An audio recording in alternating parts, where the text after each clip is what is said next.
ગામડાનો ધબકાર ચેનલના સૌ ખેડૂત મિત્રોને જય માતાજી. મિત્રો, આજે 11 માર્ચ જાણીતા વેધર એનાલિસ્ટ અશોકભાઈ પટેલની આગાહી છે. આવી છે એમની આગાહી જોઈએ તો 13 થી 17 માસ દરમિયાન ગરમીમાંથી રાહતની શક્યતા છે. સૌરાષ્ટ્ર, ગુજરાત અને કચ્છમાં હાલના સ્તરથી તાપમાન 2 થી 3 ડિગ્રી ઘટવાની શક્યતા. હવામાન અપડેટ 11 માર્ચ.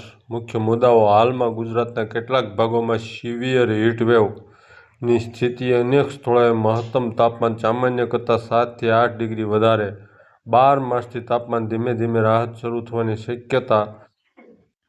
13 થી 17 માર્ચ દરમિયાન કુલ 2 થી 3 ડિગ્રી તાપમાન ઘટાડો શક્ય. આ સમયગાળા દરમિયાન મહત્તમ તાપમાન 37.5 ડિગ્રીથી 39.5 ડિગ્રીની આસપાસ રહેવાની શક્યતા. હાલની હવામાન સ્થિતિ. ગુજરાત રાજ્યના અન્ય ભાગોમાં મહત્તમ તાપમાન હાલના સામાન્ય કરતાં 7 થી 8 ડિગ્રી વધારે નોંધાઈ રહ્યું છે અને કેટલાક વિસ્તારોમાં સિવિયર હીટવેવ જેવી સ્થિતિ જોવા મળી રહી છે. સૌરાષ્ટ્ર, ગુજરાત અને કચ્છ માટે હવામાન આગાહી 11 થી 17 માર્ચ 2024. પવનની દિશા. આગાહી સમયગાળા દરમિયાન મોટાભાગના દિવસોમાં પવન પશ્ચિમથી ઉત્તર પશ્ચિમ દિશામાં ફૂંકાવાની શક્યતા છે.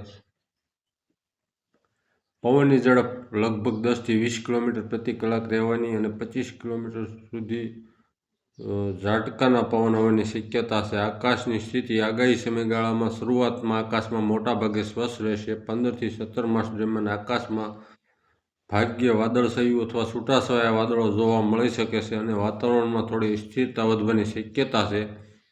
ઝાકળની શક્યતા. કચ્છ તથા પશ્ચિમ સૌરાષ્ટ્રમાં મર્યાદિત વિસ્તારોમાં ખાસ કરીને 15 થી 17 માર્ચ દરમિયાન ઝાકળની શક્યતા છે. તાપમાનનો ટ્રેન્ડ. હાલના સામાન્ય તાપમાન હવેથી આગાહી સમય માટે ગુજરાતના મોટાભાગના વિસ્તારમાં નોર્મલ મહત્તમ તાપમાન 35 થી 36 ડિગ્રી આસપાસ ગણાય.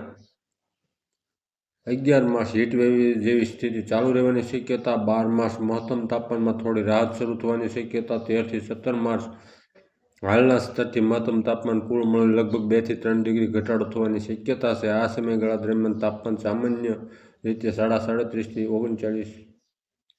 39.5 ડિગ્રી વચ્ચે રહેવાની શક્યતા છે. અંતિમ સારાંશ. હાલમાં ગુજરાતના ઘણા વિસ્તારોમાં સિવિયર હીટવેવ જેવી સ્થિતિ જોવા મળી રહી છે અને મહત્તમ તાપમાન સામાન્ય કરતાં 7 થી 8 ડિગ્રી વધુ નોંધાઈ રહ્યું છે. 12 માર્ચથી તાપમાનમાં ધીમે ધીમે ઘટાડો શરૂ થવાની શક્યતા છે. 13 થી 17 માર્ચ દરમિયાન સૌરાષ્ટ્ર, ગુજરાત અને કચ્છમાં મહત્તમ તાપમાન હાલના સ્તરથી અંદાજે 2 થી 3 ડિગ્રી ઓછું થવાની શક્યતા છે. જોકે તાપમાન હજુ પણ સામાન્ય કરતાં થોડું વધારે રહી શકે છે. આ હતી મિત્રો જાણીતા વેધર એનાલિસ્ટ અશોકભાઈ પટેલની આગાહી. ચેનલને સબસ્ક્રાઈબ કરજો, વિડીયોને લાઈક કરજો અને શેર કરજો. જય માતાજી.